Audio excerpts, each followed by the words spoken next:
Assalamualaikum warahmatullahi wabarakatuh. Salam sejahtera bagi kita semua.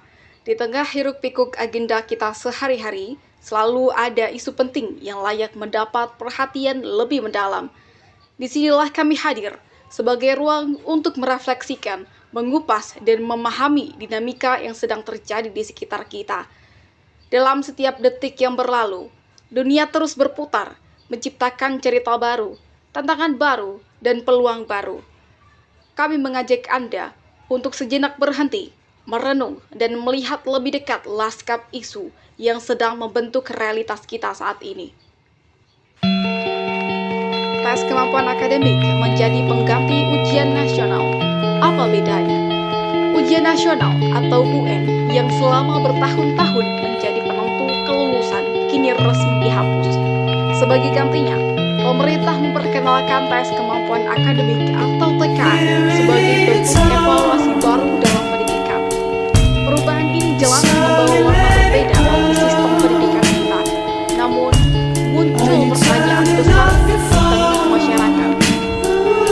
Apa sebenarnya perbedaan TKA dengan UN? Apakah sistem baru ini benar-benar bisa menutupi kelemahan ujian nasional?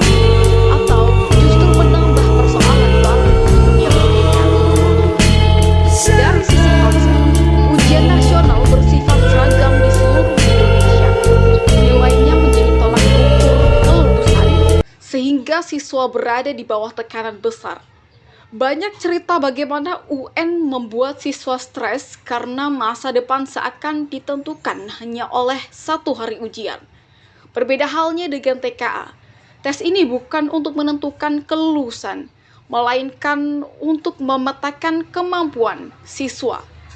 Fokusnya ada pada literasi, numerasi, dan penalaran logis.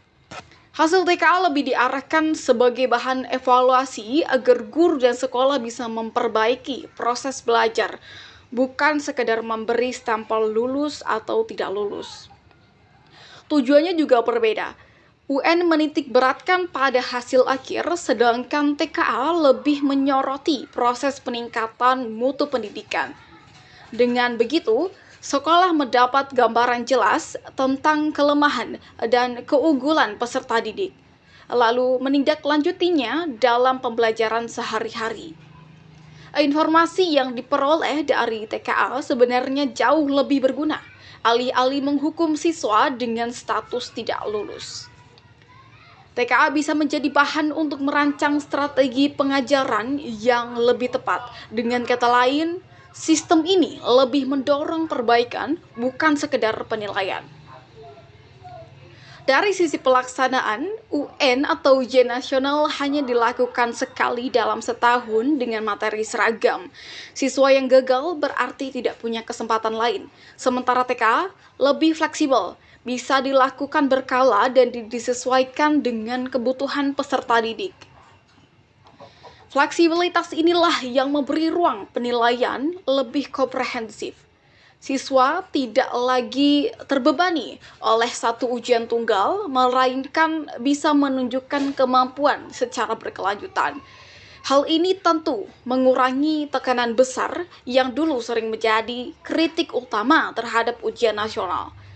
Meski begitu, TKA juga bukannya tanpa tantangan.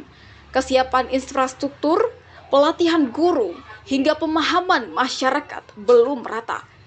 Jika hal ini diabaikan, TKA bisa menimbulkan masalah baru yang sama peliknya dengan ujian nasional atau UN, bahkan lebih rumit. Karena itu, pemerintah perlu benar-benar serius menyiapkan pelaksanaan TKA. Sosialisasi yang jelas harus dilakukan agar masyarakat tidak salah paham.